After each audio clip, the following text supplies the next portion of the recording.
Hey everyone, welcome back to the Apprentice Art Studio. Today we are going to be, it's September, so we are making an September apple.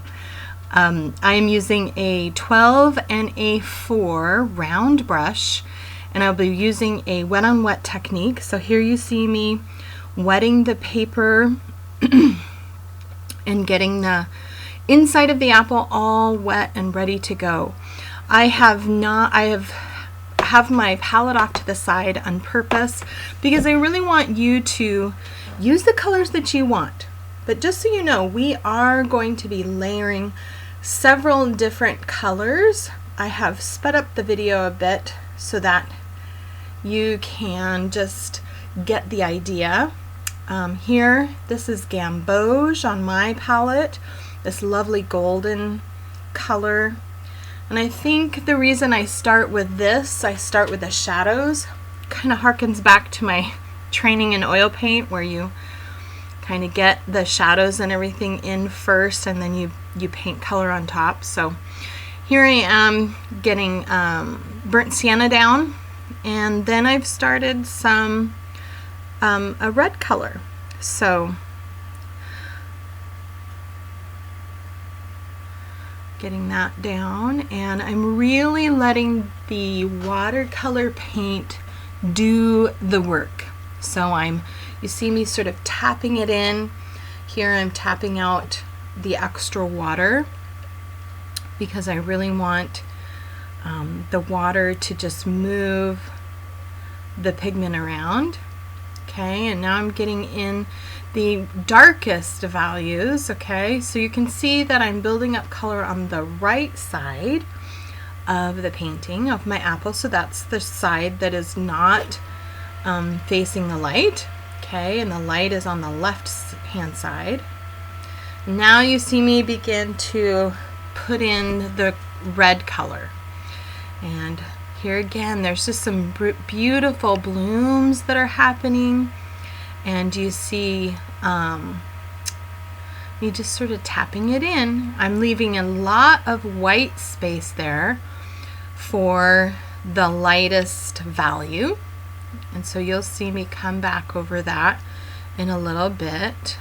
Here I am taking that value down just a little bit so that it blends in with the rest of the apple. And then I am getting some of that excess water out of the way and trying to really blend in that area. Okay, and now I'm going to get out my heat tool and the magic of I've dried it, the magic of videos, I've dried it, and now I'm adding on top a golden color.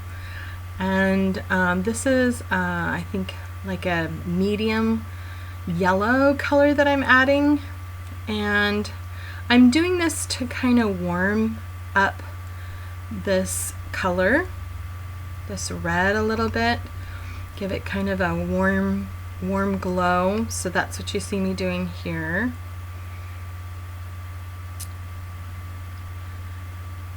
And I'm not being super precise. I have my 4-inch round right now, or my number 4 round, and I'm just getting that golden color kind of spread out all over the apple.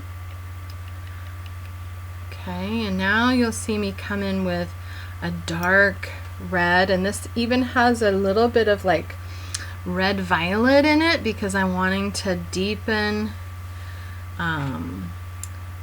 my darks and bring in a little bit of a different hue to that red, make it a little bit more realistic.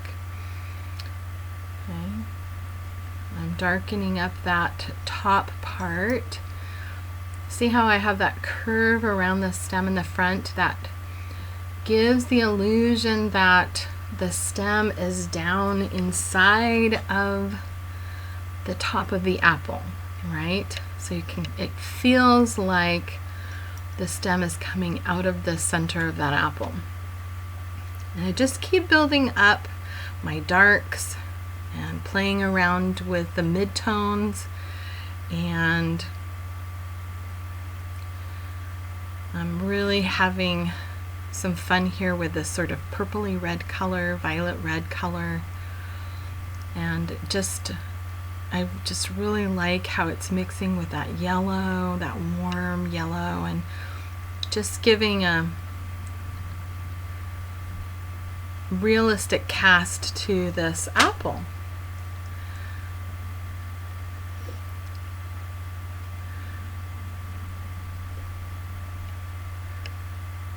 And continuing to sort of, now I'm starting to make some detailed, kind of some swooshing lines, right? And I'm going in the shape of the apple. I'm not just painting these lines flat, but I'm kind of curving them to give the illusion that this apple has a three-dimensional shape to it, and it's curved. It is kind of a curved piece of fruit. So I'm trying to give it that feel with a darker line here, and while maintaining that bright spot where the highlight is.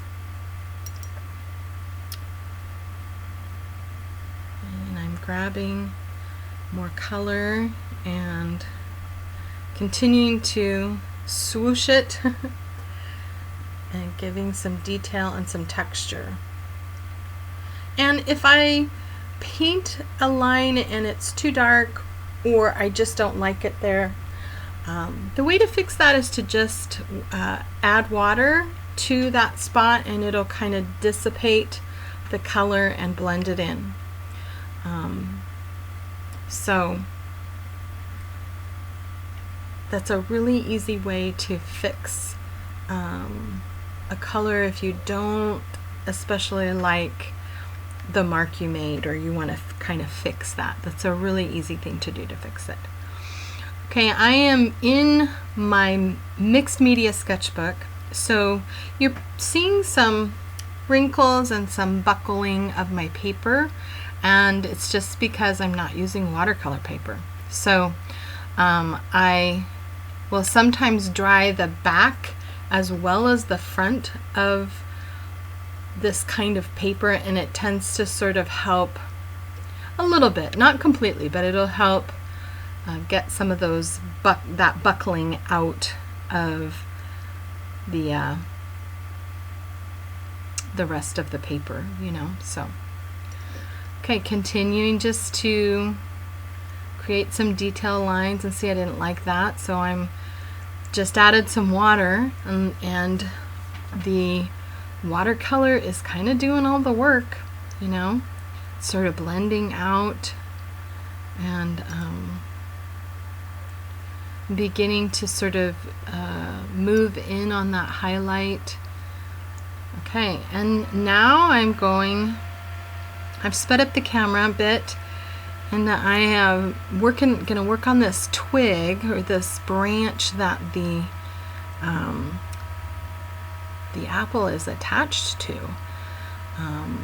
Often we just sort of make the apple and a couple of leaves, and I just thought this time I wanted to add the branch, or a segment of the branch, for interest, just to give a little, I don't know, something, a little pizzazz, if you will.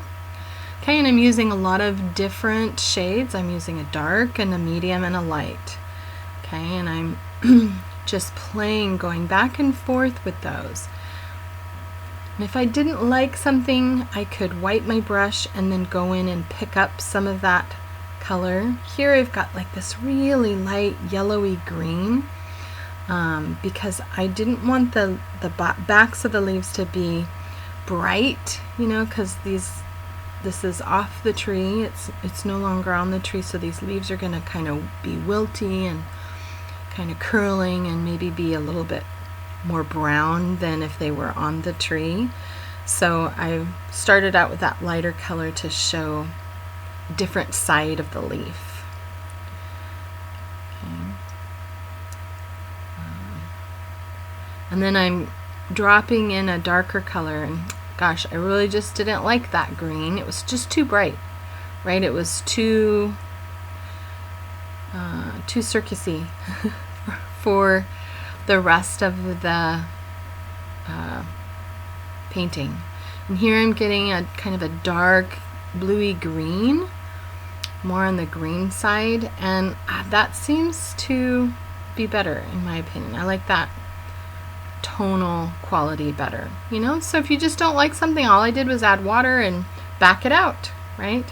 Here I'm playing with greens, yellow greens, olives, dropping in yellow green here. And I really like that. I like the variety of color. And then I just didn't like how there was such a straight shadow on the bottom there. It just kind of was, I needed my eye to not think of that as so linear. So I went back in and tried to correct that a bit by adding some other tones around it. And then lastly here, we're going to the bottom and I'm doing wet on wet again. I'm adding water, and then I'm just taking kind of a puddle of, you know, whatever's on my palette. Actually, it was kind of in the corner. So it's just this kind of muddy gray color. And then I bring in some dark brown and some burnt umber, and really try to make that look like an old piece of wood that that apple is sitting on top of. And just adding some details, adding lots of lines so that it does look like wood. And then I see, oh, I kind of need to get underneath here, and I need to create a bit more shadow. So here, that's what I'm doing. There is getting some darker underneath it, creating a shadow. And there you have it, you guys. I hope that you enjoyed this painting and seeing how I created this September apple. For more videos, go to theapprenticeartstudio.com or my YouTube channel. Take care, everyone. It was good to be with you.